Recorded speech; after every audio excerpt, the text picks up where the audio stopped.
Hello there, wonderful viewers. Thanks for choosing this video from Fixit. Join Fixit on a journey of knowledge and creativity. Today, I will show you how to change your Zodiac sign on Snapchat. Remember to subscribe and click the bell icon so you don't miss any Fixit magic. Let's get started. The first step is to open Snapchat on your device. Now tap on the Bitmoji icon at the top left corner of the screen. Now here, my zodiac sign is Leo. When I tap on it, there is a detail on astrological signs.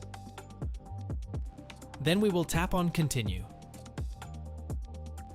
As I tap on it, this page appears.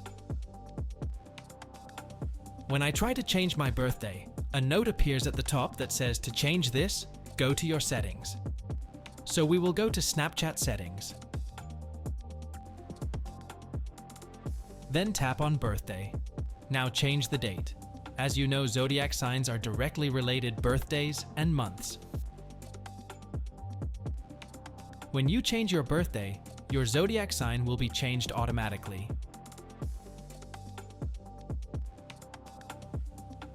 Now I have changed my birthday month to December, thus my zodiac sign will be Sagittarius. That's how you can change your zodiac sign on Snapchat. Did this video help you? Comment below if I fixed your problem. Hit the subscribe button for more tutorials. Your input fuels us. Comment something below you would like to see fixed.